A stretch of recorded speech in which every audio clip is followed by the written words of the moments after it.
Welcome to the podcast, James. Thank you for having me, Lucy, and the wonderful building of BRIT Insurance as well. I know, we're very lucky to be hosted here today. So James, you're from Risk Ledger. Yes. You've joined us here in the city today whilst we've borrowed this amazing room from our friends at BRIT Insurance.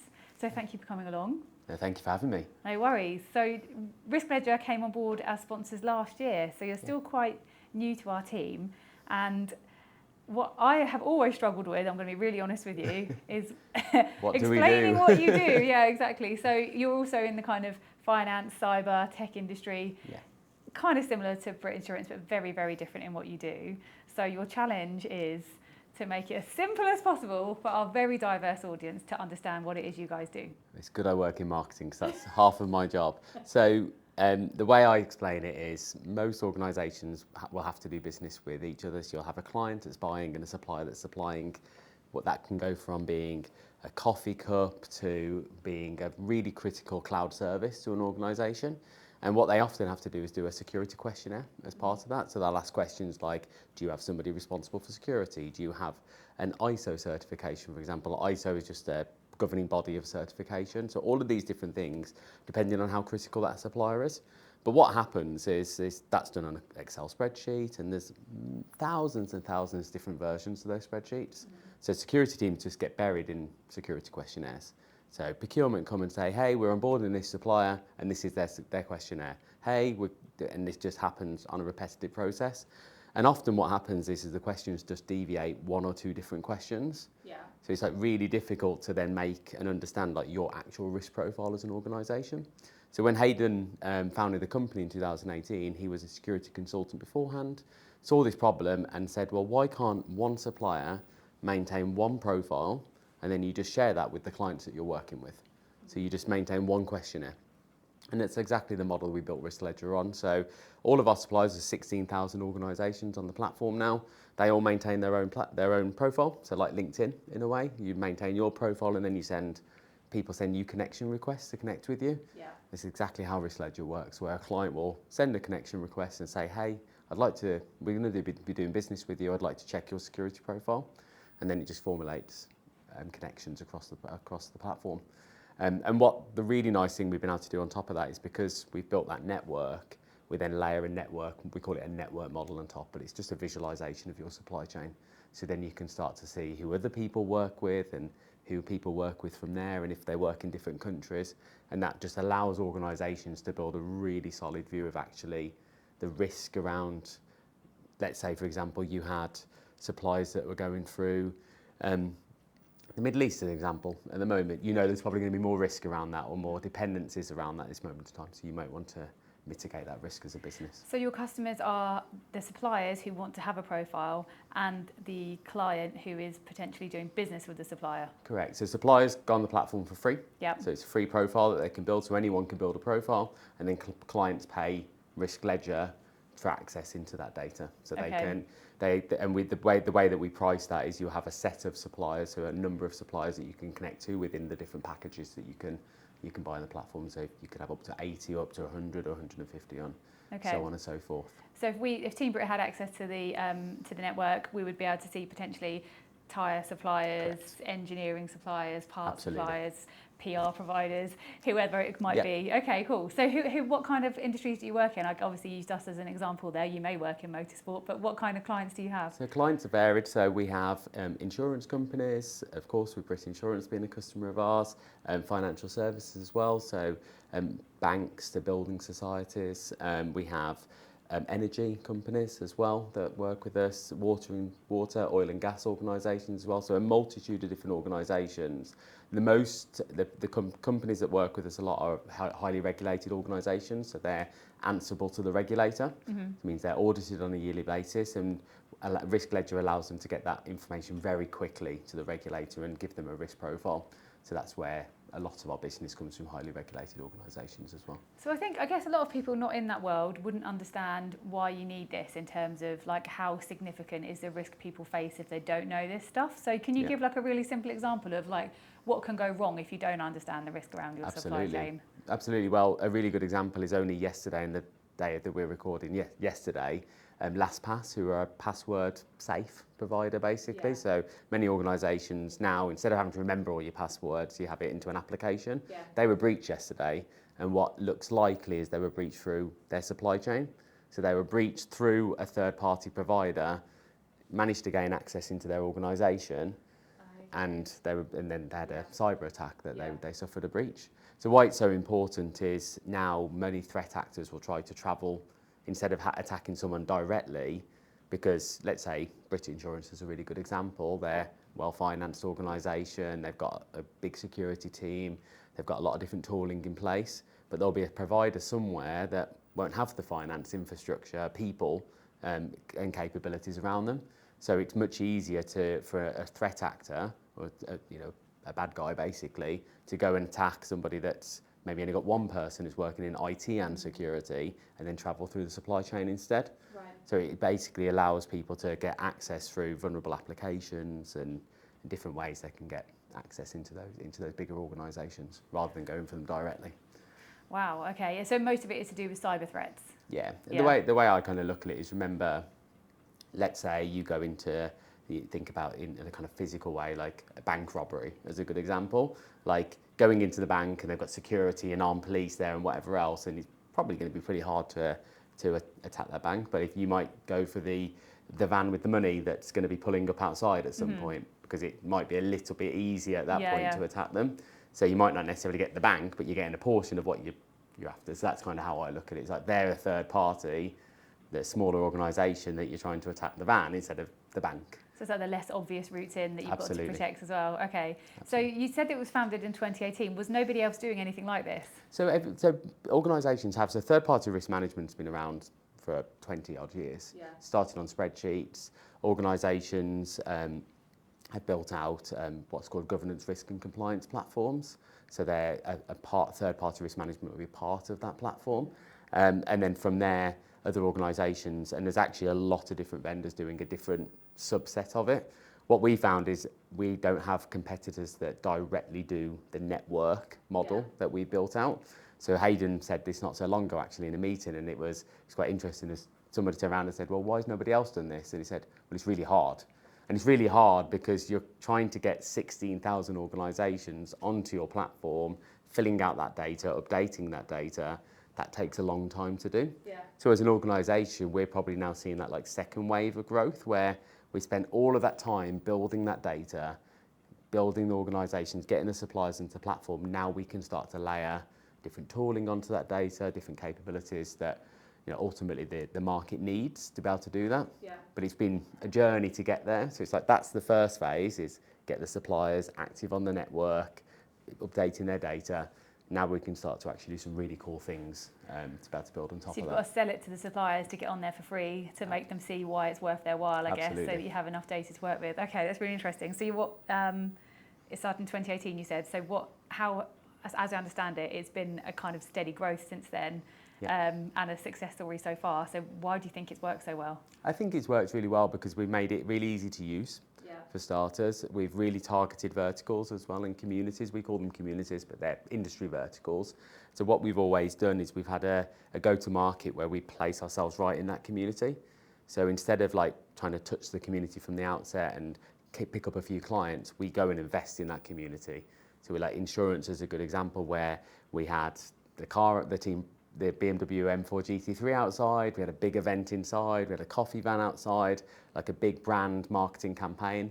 We're there obviously alongside you guys as well. So we really heavily invest in our communities. We really show up in our communities and offer a lot of advice and thought leadership to those communities as well. So I think a lot of the success has been that community strategy, because it's enabled us to show up, be quickly recognised in that industry, see people seeing that we are ahead of the curve. We're really innovating in third-party risk management, and that, I think, ultimately people buy from people. And when you really show up with people really invest in that, and then that's where the traction starts to build. Yeah, absolutely. And so your role must be crucial to this in terms of getting those stories out, engaging with people and so on. So you're in charge of marketing? That's right. Yep. That's right. So what is a normal day like at Risk Ledger? Oh, is there one? Is the one. Is the one. I'd say it really differs. So I think if I rewind the clock back 2 years ago, so Riskledger hadn't invested in marketing kind of very early on. So we kind of had a very founder sales-led motion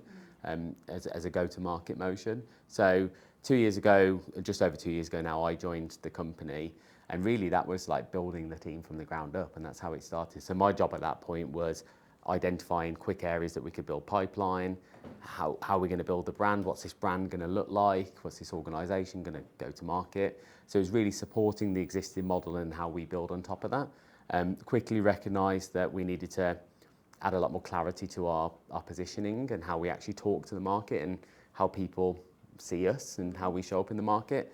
So that led us to a big brand refresh, that led us to new website, new positioning work that we did with all of our leadership team in the organisation as well. So that took around about 9 months. You always underestimate how big those projects are going to take. And alongside that, building the team up as well. So the team has a demand generation team that's ultimately responsible for pipeline and growth, and content and communications team, product marketing team, and also a field marketing team as well. So we show up at a lot of events as well, and community and industry events. They also work with like Team BRIT if we're doing any field events as well. Recently at InfoSec, as an example, we had some of the drivers there in the simulator there. So yeah, building the team, building the structure, and how we integrate into the organisation. But my day-to-day has changed so much over those 2 years. I'd say I was very much in the weeds of the day-to-day building, running, marketing, doing a lot of the work. I'm now really fortunate to have an incredible team of 6 around me. So they're really in the weeds, driving things forward, and I'm moving more into like a strategic role now, really reporting back to the board, making sure the board is aligned with the marketing strategy, the leadership team is aligned with the marketing strategy. That's integrated into the rest of the go-to-market product as well. So it's more strategic work, and really unpicking and blocking things for my team as well. So that can look very different day to day, but it's fun, and I like that. I think it's great to be able to turn up at work and have a different day and a different agenda and a different problem to solve. So it must have been quite exciting to be able to have been given that freedom, if you like, to help recreate the brand and kind of drive it forward from a place where it wasn't investing in marketing at the time, as I guess lots can't in those early stages, to now growing a team around you. So was it daunting? Was it exciting? Like, how did it feel to have that kind of freedom to push the brand and to see it grow in the way that you have? I think many people in businesses have a lot of imposter syndrome. I think we talk about it very openly today, and I think a lot of people have that. And for me, having that opportunity, and I think that your career leads you to where that opportunity came from. It was a really exciting but absolutely daunting opportunity. You want to make the right decisions. You want to feel like you can take risks, but how far are those risks? And ultimately, you're judged on how much pipeline you can build for that business. Yeah. That's how we continue to grow. So yeah, it's absolutely daunting. You make mistakes on the way. You go back and look back and think, oh, I wish I'd have done that differently. But then you collect the wins and celebrate the wins. And I think if there's one learning over the last 2 years, that especially having a bigger team around me now, is celebrating those wins more and making sure they feel the wins, the business feels the wins. Something I would absolutely reflect a year ago that I probably wasn't as good at, is making sure I really communicate those wins to the business, because that's what motivates people. Absolutely. In a lot of ways. So how did you come into this role with the ability to do this? What's your background? My background, so I started quite technical roles, actually. So my dad had an IT services business. So the dream was that he was going to hand that business to me, and I was going to run the business on and pick up where he left off. He sold the business after I'd worked there for 3 years, and I was 21. So the best thing for him, and actually the best thing for me. Yeah. And I ended up from there going into cyber, but into a cyber reseller. So they resold a lot of Checkpoint products at the time. And I was on the support desk and going into pre-sales meetings and meeting customers and doing a lot of architecture work at the time. And I always thought my career would stay in that technical side of cybersecurity. I then was really fortunate to join Checkpoint as an employee in their associate sales engineering program they had. So I got shipped off to Tel Aviv for 12 weeks and lived out there working at headquarters, which was an incredible experience for a 23-year-old. Met a load of people from around the world that we all lived together for 3 months. So you truly become very close with people in those environments. I stayed there for 5 years, but I kind of quickly realised that I didn't like to be on the receiving end of a lot of things that are built and produced and marketing material and sales decks, and started to figure out there's this world called product marketing at the time, which I was building sales decks and presentation decks, and I ended up taking over a small subset of Checkpoint's, what they called their emerging technologies, and I was responsible in the UK at that moment to position those technologies into the market and figure out how to make them resonate against the competition, everything that product marketing does. So I basically was doing the job without the title at that moment, and that gave my motivation into marketing. So then, but no formal training in marketing at that point. No formal training at all. Absolutely no marketing training. Just within cyber and within the vendor world. I then joined Carbon Black, and Carbon Black were going through through an acquisition by VMware, so a huge 37,000 person organisation. And that was, again, a great, incredible experience. So I was the product marketing manager for EMEA and APJ. So I joined in January 2020 and thought I'd be travelling to Australia and Japan and wherever else. 2020. Yeah, needless to say, there was a lot of 6 o'clock calls in the morning, evening calls with the US. It was very clunky hours. I'd got a newborn with Thomas as well. So Thomas was born in June 2020. So went through there, and I then went on to be the director of product marketing at Tessian. So my boss at Carbon Black went to be the chief product officer at Tessian, and then asked me to come with him, which was an awesome experience. So was there for 18 months, had a very brief stint back at Carbon Black, and then I met Hayden and the team at Risk Ledger, and that brings us up today. But I transitioned within the Carbon Black, going back to Carbon Black, I went into a head of marketing role there for EMEA. So they were rebuilding Carbon Black as a separate entity, and that really got my taste for the full spectrum of marketing at that point. I'd done a lot of content marketing, product marketing, but I hadn't necessarily leaned so much into the demand generation. So I'd worked and collaborated a lot with it, but I really wanted to have a taste for that and feel for that. So did a lot of that at Carbon Black, had some really good results, and then joined Risk Ledger, and that's where I went into owning the full spectrum of marketing. What was it about Risk Ledger that interested you so much? Because although they had been running for a while, I guess they wouldn't say they were fully successful at that point. They were still growing. So what was it that got you to move over? There's three things. There's three things for that. So firstly, it's a British cybersecurity company. So I think I've always had this passion for wanting to work for a UK-based cybersecurity company growing in the market. There's so many in the US, and I think it's so fantastic to help grow the economy here as well. Secondly, the people, like meeting Hayden, Emily, our COO, Meg, our Director of People and Talent as well, like Alex, our VP of Sales, like people like that. As I started to meet the team for the interview process, you can quickly see there were people that I wanted to work with. And that was a big passion for me. Like, can I surround myself with these people and be successful? And 2 years on, I can safely say that absolutely great people to work with on a daily basis. Healthy amount of friction at times, which I think is really positive as well, but really, really good people to work with and get challenged by as well, which I think is awesome. And then the third thing for me was going to work for an early stage company as well. I think there's a lot to be said about a company like Risk Ledger, where we've gone, when I joined, we had 38 people. We're now nearly 90 people. We tripled the revenue in that time as well. We're growing into the US, new communities that we've opened up. So seeing that journey, I think the natural marketeer comes out, because for me, it's like the story you can tell on that journey is incredible. So as every quarter's different, every year's different, and it's not static at all.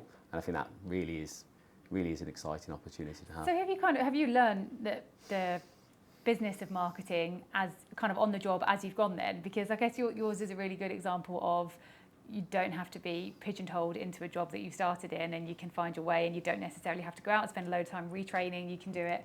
You've learned as you go. So is that what you've done? Absolutely. Because it's quite a complex, kind of listen to you talking about it, because marketing itself is quite a complex profession. I don't think people realise how many facets there are to it, and you can specialise in lots of different areas of marketing, but you've been very specific the way you've spoken about demand generation and so on, which is very different, as you say, to, consumer product marketing. So how did you find that path, and how did you find that where did you find the knowledge you needed to now begin to excel in it in the way that you have? I think for me, I think you're absolutely spot on. I think it's very much learning on the job. But for me, it was when I was working at Checkpoint as a sales engineer, I was working in the sales and marketing environment.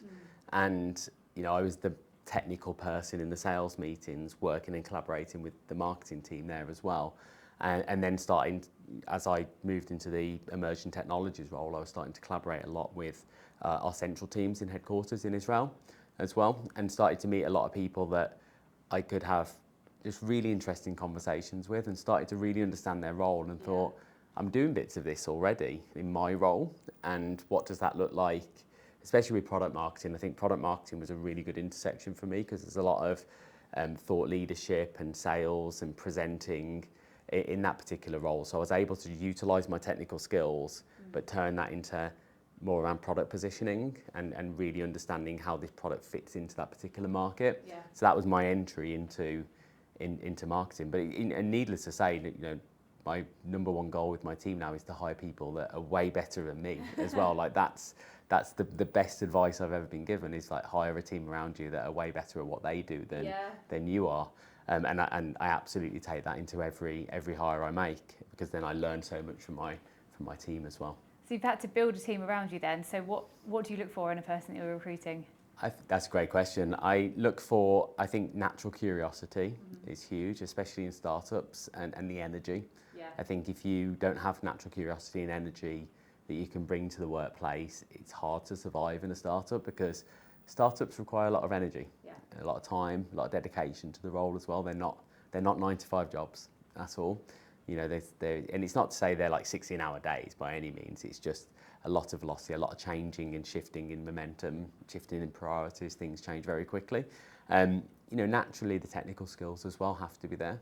But I think certainly while I interview, I think technical skills will get you to a stage in the interview process, and then I really double down on those behavioural skills. And natural curiosity, can they handle the changes, or when things aren't always clear? Yeah. So one of the things I look for is, like, how does that person cope with something if it's not clear what that priority is going to be in 1 quarter's time? Do they embrace that and embrace that challenge, or does that cause a challenge? And so I think that's another area that we really look for. And then my biggest role in any interview process is, how do I think their behaviours fit in with the team as well, and the dynamics, because you have to be a team player, and you have to know that the team is going to be everything around you. So it's, I always tell my team as we ever go for an interview process that is the number one thing I'm looking for, is how do they fit into the team? Are they a team player? Will they carry a load for the team?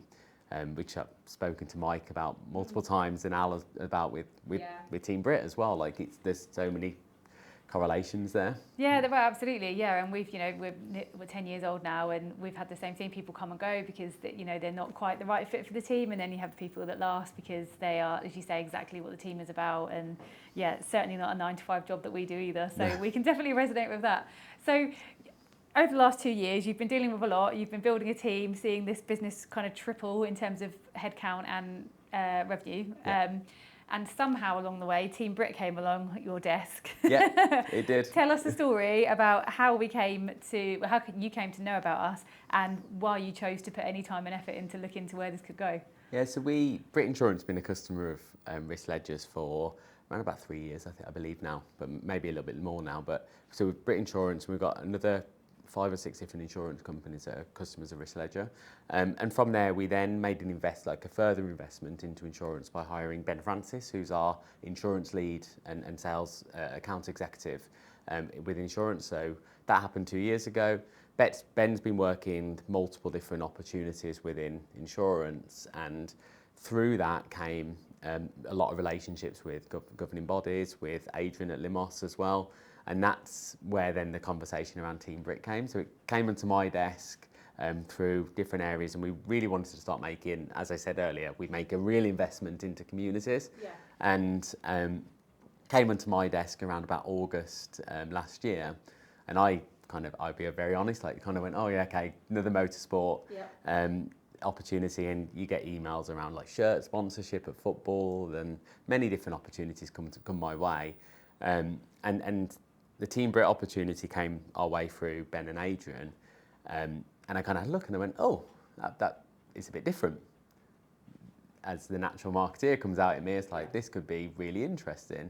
So I said, well, let's have a conversation with the guys at Team BRIT, and we did. Mm-hmm. And needless to say, here we are now. Yeah, I remember it really well. I remember our call with yourself and I think it was Ben and Mike. Yeah. And and it really struck me then, because I don't get involved in many of the kind of early sponsorship calls with Mike. That's kind of his world. Did in this one, and I just thought straight away, these guys, like, they really like the sound of us. I could just tell that you were really interested, but also you were so passionate about explaining what you do as well. And I think that really struck me right from day one. But then the deal got done really quickly. Like 2.5 weeks or something really like that. Fast. Really, and I think you're probably the most engaged, present, interested partner that we've had it probably ever, in terms of kind of the passion that you've got for the team. I think you personally and the business, which we'll talk about as well. So let's talk about, first of all, why was it a sensible business decision to get behind us? I think with any marketing strategy you're looking to build, you're really looking to pull different facets of that market, whether it's you're running a campaign and you're trying to lead generation, or you're trying to build a brand, or you're trying to really stand out amongst your competition. And that, especially in the world of AI now, it's just getting harder and harder and harder. And one of the things that really resonated with me, and when we met you guys, was this was a lever for me personally and a business opportunity that we could really do something different and have a story that we could really utilise and really grow with over time. I think the neurodiversity angle is incredible, obviously from your side, but also in cyber there's a lot of neurodiversity as well. In tech there's a lot of neurodiversity, so that was a real synergy that we found there. And I just think being able to have an opportunity with a team that clearly gives a lot back to their partners as well.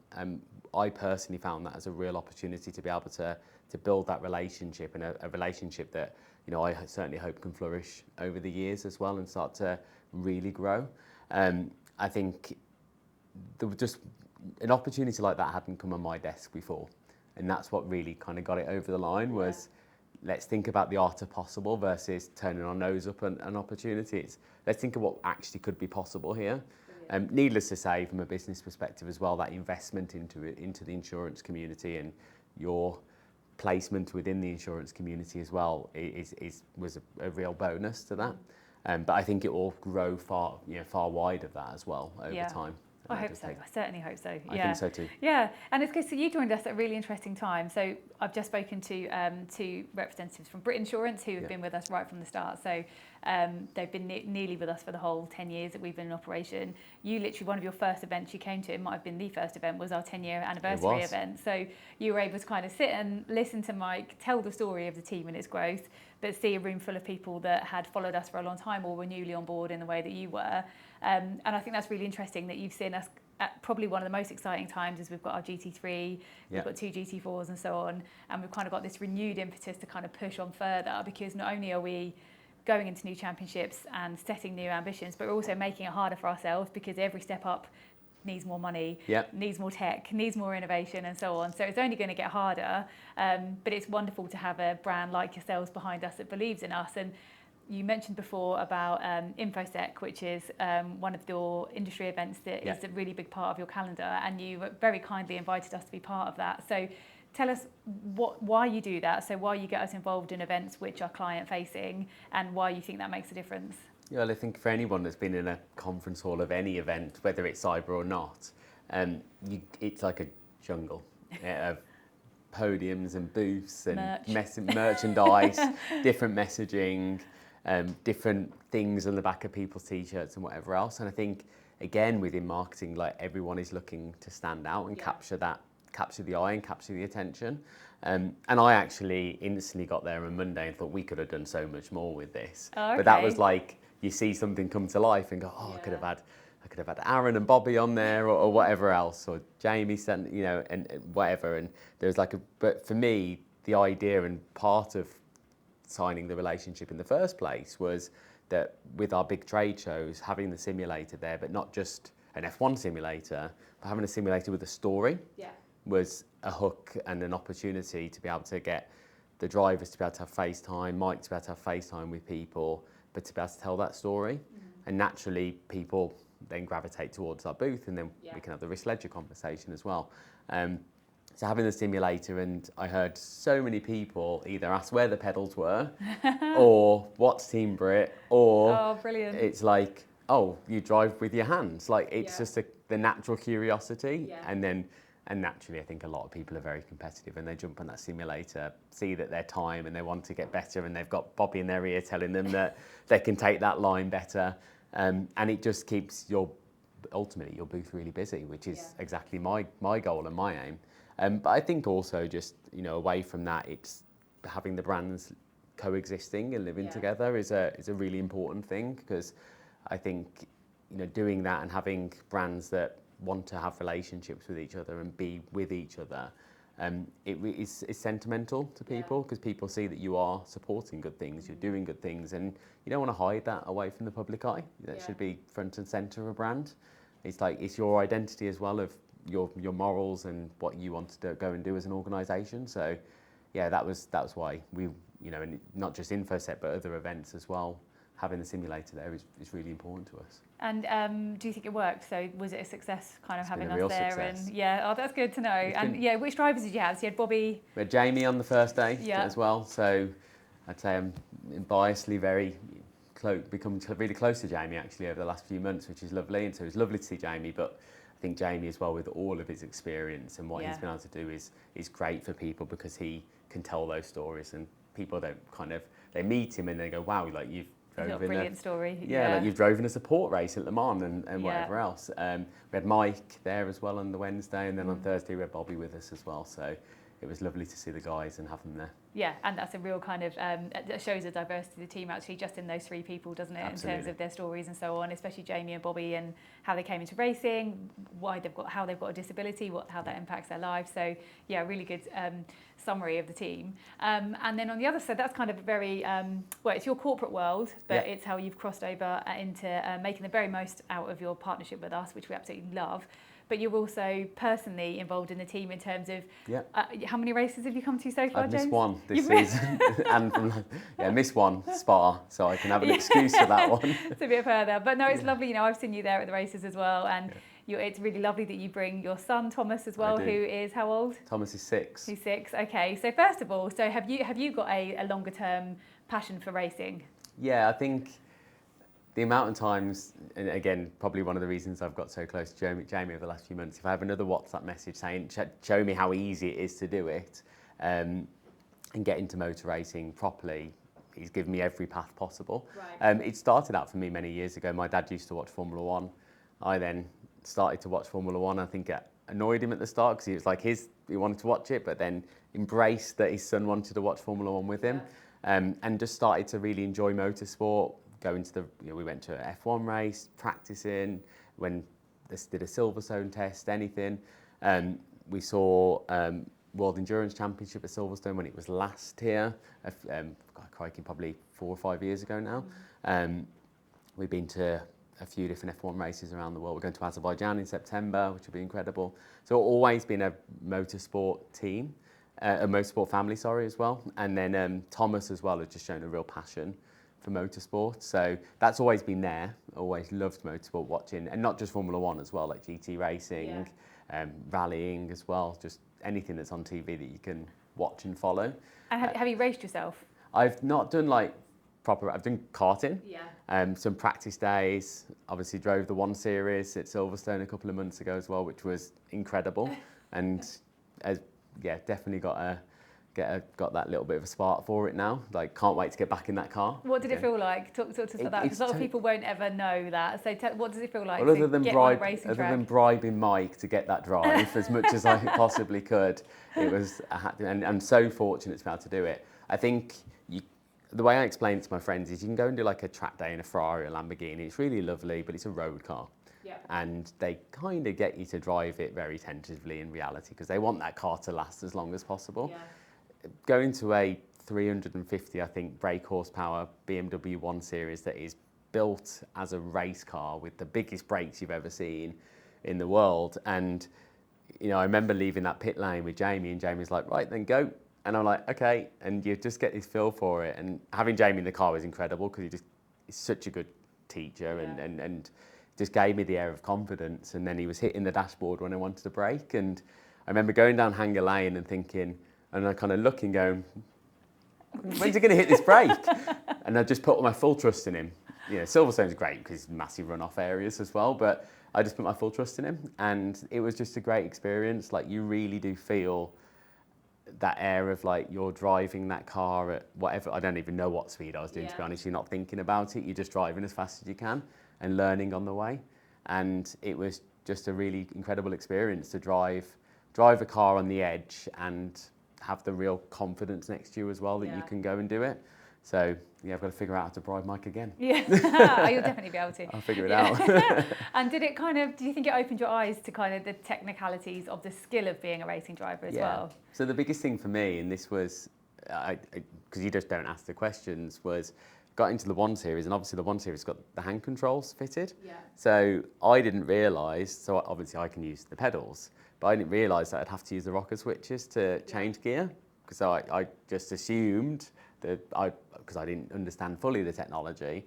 So that was like a big thing first and foremost. Going in the car, I was like, oh, I've got to change gear with my thumb. I've never done that before. But then it was like, wow, these hand controls genuinely are built in a way that you can adapt. Even as a fully abled person, you can adapt to them quite quickly. And I just figured out how to use them over time, over a period of it. And the technicalities of the car, like going through it, understanding the car itself. We then took the data off the car and understanding my line and the braking points and braking pressure.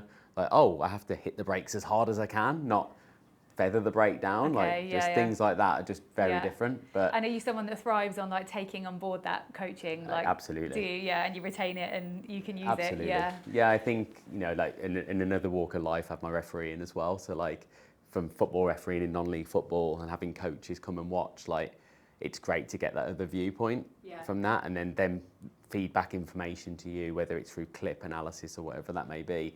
Being able to get that feedback, like, there's always ways you can improve. And I think even just that morning at Silverstone, it was, how can I improve? How can I be better next time and absolutely. do things next time? And I think every driver just wants to make the absolute most out of that session, because track time is precious, it's expensive. Every single time you're out there, you want to say, I've come away from this and I've learned this. And actually with our drivers, you can really see that, and you can see the different ways they learn, especially people with a neurodivergence such as Bobby and Asher. They want to learn really differently to the way that someone, I don't know, like Aaron might. But it's really fascinating to watch. And actually when I'm over there, especially when I was out in Portugal this year, seeing them all packed around a screen, I think it's it's one of the most important parts of their session, and they love it, and especially from someone like Jamie who can give that wealth of expertise. So do you feel like the next time you come, you know what you're going to do differently? I think so. I think there's bits, and there's that learning curve as well at the start again. I think the one thing for me, and Jamie kind of explained it really well, is like I'd had 3 15-minute sessions and I kind of felt like it was nothing. I was like, I want more. And Jamie's like, sometimes that's all we'll get. Like, sometimes that is a session, and as you just said, like, that track time is so precious.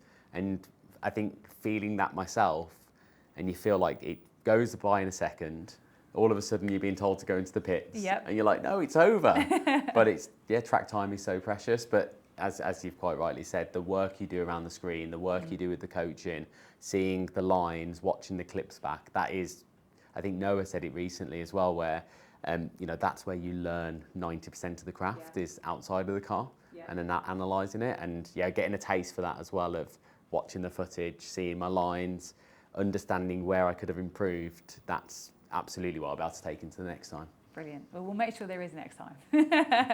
And then personally, because I know you've brought clients and colleagues who come to races too, but you're there a lot with your son, as you say. Is it with your dad as well? Yeah, my dad. Yeah.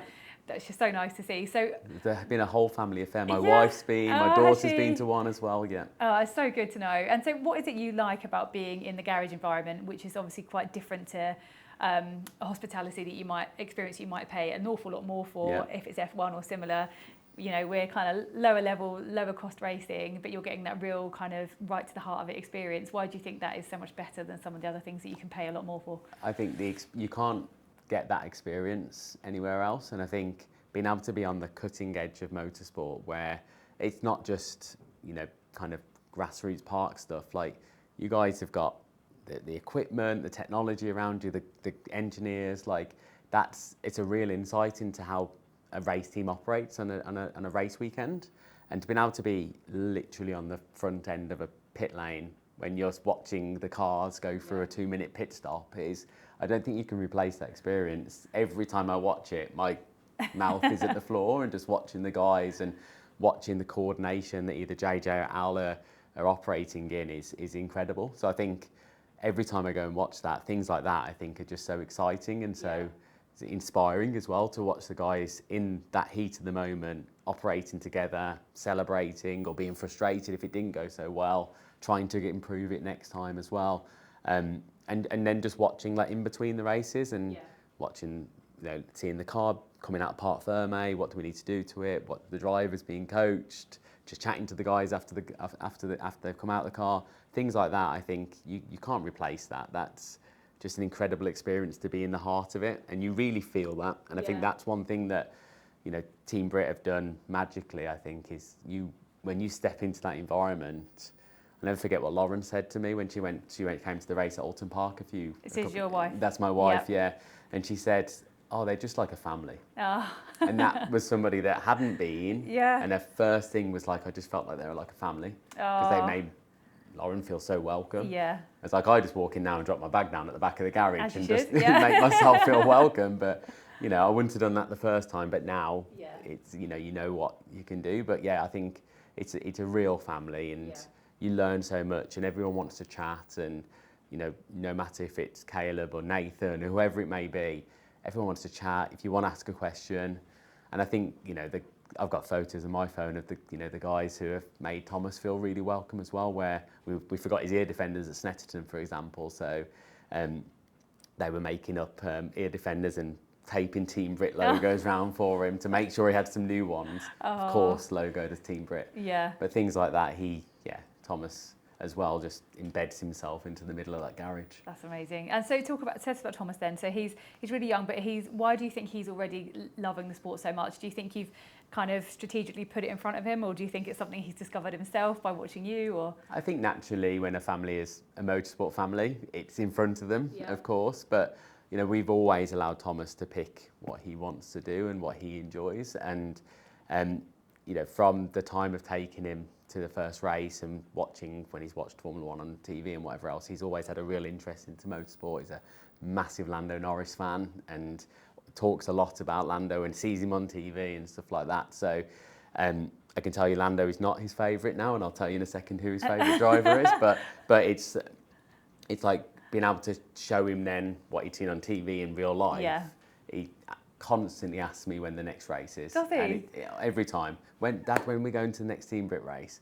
And that's, you know, it's really important to him. And I think also for Thomas as well, so he's recently been diagnosed with ADHD as well. Okay. So seeing, you know, Asher, Bobby, for example, Tom as well, he can relate a lot. Mm-hmm. And, you know, as I said to you earlier before we was recording, like Tom on the other side, so Tom Cannon, when he saw Thomas, he said he's got a lot of like me in that way. So I think that relatability, Thomas feels really comfortable around the team, and I think that's been such an important thing for him. He feels that it's an engaging environment. He feels really comfortable. Yeah. He gets really excited about it, and I think that warmth that the team gives allows young children to have a real insight, but they don't feel like they're getting in their way. Yeah.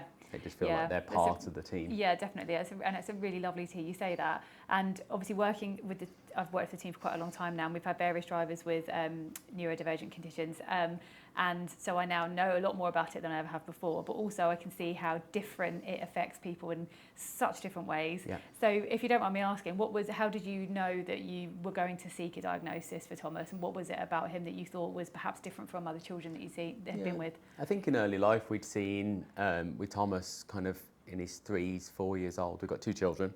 So I've got Thomas and Charlotte, and Thomas has really big emotions, really overwhelmed, anxiety, kind of really hyper focused on things as well. Like Lego, for example, in our house is one everywhere, but secondly, like he's building things that he's doing it for hours, and there's like real hyper focus, but then really big emotions. School, when he started school, fidgety, couldn't sit still. Yeah, now has a stool at school, for example, that he can sit on. We just started to see things. My wife also works with autistic adults as well, so started to pick up things very quickly that she sees in her profession as well. And then having my daughter that is a very typical 4-year-old girl, we could see from there differences. And that kind of just elevated a conversation with the school that then we felt the diagnosis was the right option to help him. And I think as well, we're really fortunate that, roll the clock back 20, 30 years ago, that may not have been an option, or children were misunderstood or seen as different to other children, or the naughty child, or whatever it may be. As now, we're really fortunate to have so much more awareness, the work that you guys do and so many other people do to ensure that there's that awareness. I think it's really important to seek those diagnoses, give the children the help they can and the help they need to ensure that they can thrive in life, whatever avenue they take. And this is quite early days for you with the very recent diagnosis. So and I guess you're benefiting from Lauren's experience in this world as well. But do you know kind of how you're going to approach it with Thomas in terms of how you'll talk about it with a diagnosis and how you want him to see himself and the people around him? I think Thomas has taken that journey himself, to be honest, absolutely. So he because naturally the conversations happen in the garage. And on the way back from Snetterton, he was telling me and my dad, like, oh, I wonder if I've got ADHD. And like, he's almost relating to it himself and seeing certain behaviours that he's 6 now. And he started, so he's almost embracing that journey himself. And we've always been really open about the drivers, about it. So I think you realise how smart and switched on the 6-year-olds are. And they really soaking it all in. They soak it all in. And I think that's one thing. So I think he's almost embracing it himself more so. And then we just embrace it with him. But those conversations are very open conversations. I think difference can be such a positive thing and an opportunity. Absolutely. Yeah, and do you think from seeing the traits that you see in him, does it resonate with you when someone like Bobby and Asher talk about how they actually see it as an advantage for racing because of their focus and their almost obsession over detail and instruction? Can you see how that happens? Yeah, absolutely. And we could see it. So Thomas did a Bambinos at Daytona a couple of weeks ago. So that's all he wanted for his birthday. I want to drive a go-kart. Can't wait to get this journey now. But it started football. And I think with football, because he's not necessarily always in control of things and games can change, you can get tackled, big ranges of emotions happen in football. I didn't know what was going to happen on a Saturday morning, if it was going to be a success or not. It didn't matter, and you ride it out and you explain things. But when he did go-karting, I noticed a child that was really comfortable. He was very much in control. He listened to all of the instructions. He didn't care that he was plodding around learning, and there was a couple of the Bambinos that were flying around that circuit, done it loads of times. He just focused on himself. He soaked it all up. He really wanted to just understand every corner. He was then coming out, when he came out, he was like, Dad, did I get that corner right? Or could I have gone faster? And just really trying to understand it. And it was a child that was in a really comfortable environment because he was ultimately in control. So that was really interesting, isn't it? Yeah, you're taking really away all the stuff that you can't control, and that's really interesting because obviously Bobby's talked a lot about when the helmet goes on, all that kind of noise of autism and everything it brings for him, and he's obviously always had quite a severe diagnosis. It goes away when the helmet goes on, and I think that's right. I've probably never described it in that way before, where you're removing things that are out of your control, and for kind of you to see that in a 6-year-old is really interesting. He just looked happy. Yeah. He just looked happy. There was one, I've got a video of it where he kind of came around a hairpin and he was coming towards us and he could see where we were and his thumb came up. And he was just like, and you kind of, I think as parents, just instantly relax and go, he's fine, he's happy. Amazing. And, he spun off and just waited for the marshal because the marshal had explained it to him that this will happen. So he saw his hands go up straight away. Marshal came over and because it has all been explained, he knew exactly what to do. Right, it made sense. So everything made sense and he was just really comfortable. Everything was predictable. Oh, I know what happens when I spin off. I put my hands up and the marshal puts me back on the track. And it was all just, in front of him. So he was just relaxing, having a great time. That's so lovely. And just asked me when I'm booking it on again. Yeah, so you need to speak to Bobby's mum and Tom's mum about the financial journey ahead of you. I've already have, Going to find a way to fund this now. Yeah, absolutely, that's it. Oh, but how lovely for him to be exposed to all of this with our team so young, so he's going to understand how it works and hopefully make those connections with the drivers who I hope are good. I know I'm not even slightly surprised to hear that they were so welcoming to you all, and I'm really proud of that. But and hopefully he's going to have some relationships and connections there that will see him through his his motorsport career. Absolutely. Well, it's wonderful as well, because as I promised to say, his favourite driver, I think one thing that I've loved seeing is the relationship he's built with Tom as well, but also with Bobby. And Bobby's been incredible. Like, I think as we've got to know Bobby, and Bobby's become more and more comfortable around us, and we've exchanged numbers now, and he texted me on that Saturday to ask how Thomas had got on, because we'd told him. But seeing Thomas, like, he absolutely adores Bobby. He's always so cheering nice. him on, and that's lovely. So I did say I'd tell you his favourite driver. Good. And Bobby is definitely, he loves all the drivers, but Bobby just that little bit more. Well, Bobby will love that he's the favourite. He will. There's obviously a lot of competition amongst our drivers, friendly competition, of course. But yeah, Bobby's story is so lovely, and he's been part of the team almost the whole time that I have. Yes.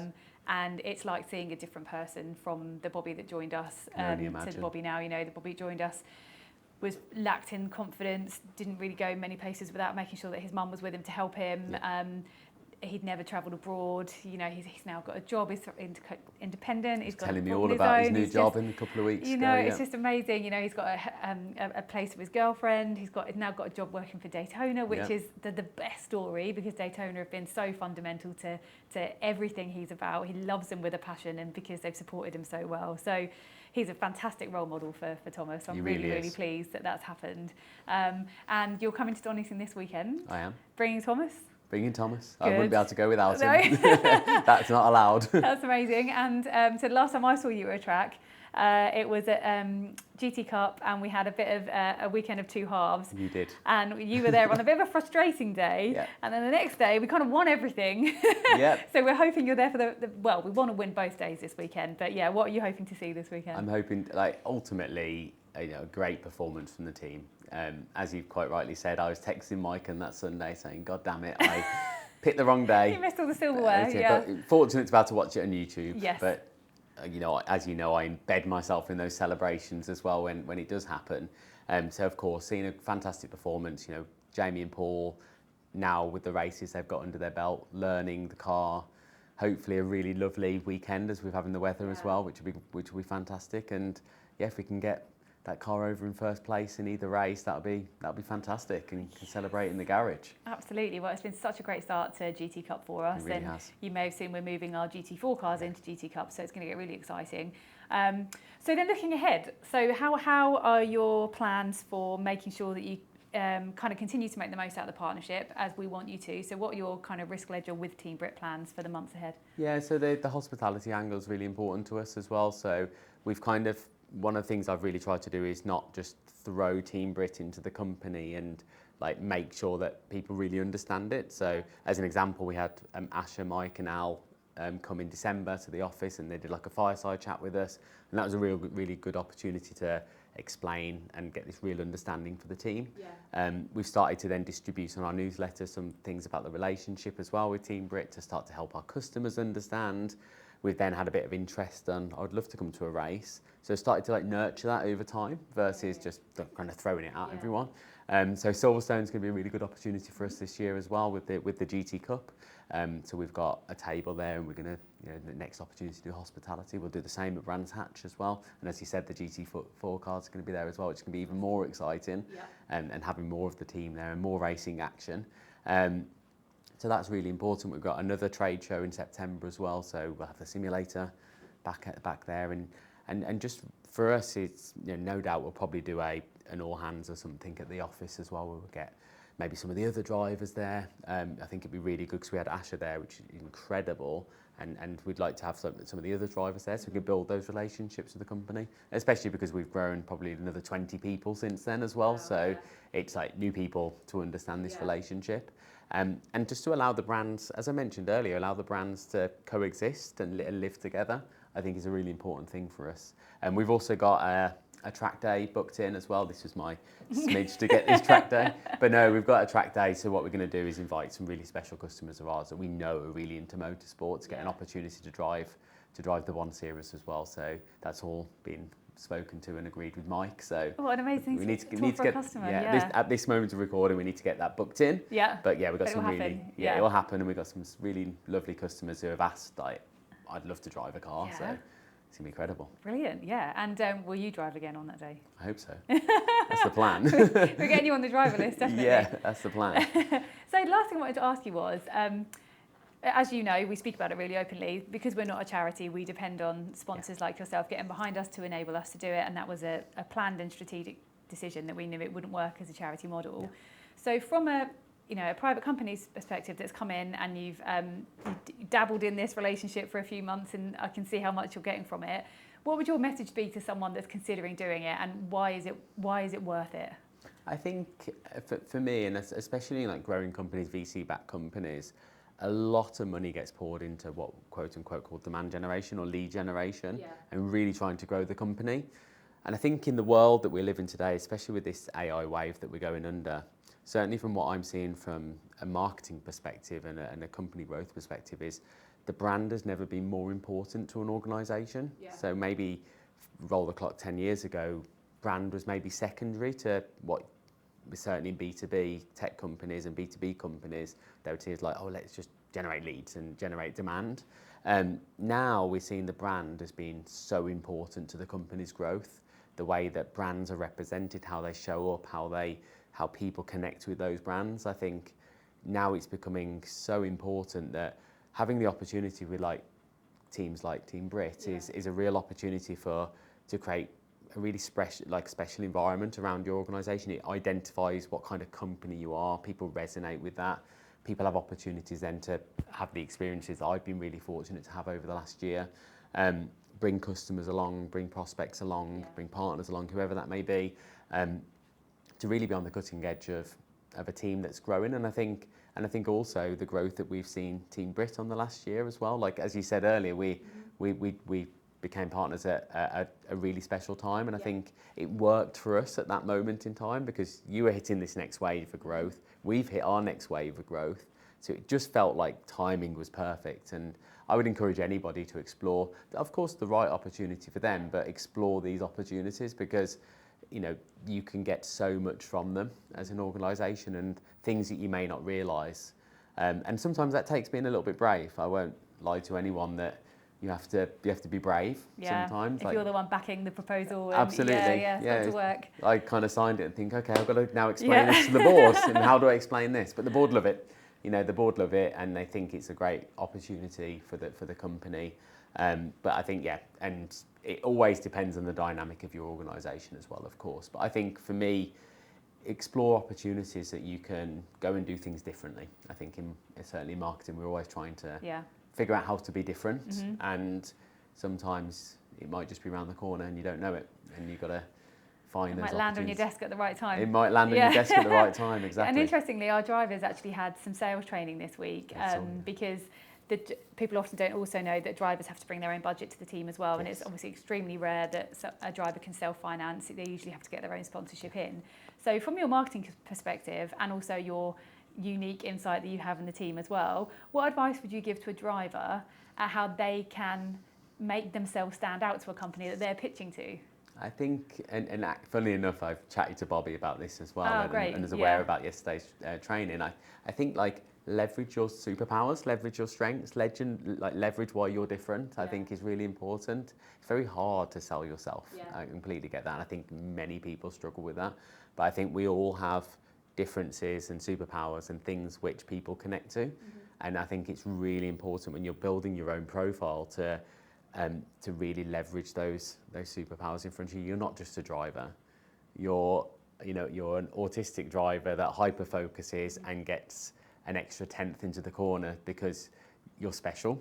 And I think that needs to be the narrative. So I'd just say to anybody that's looking to, whether you've got a disability or not, leverage what's different about you and build your profile around that, because there's somebody in the world that will connect to that, and there's somebody in the world that will want to support that.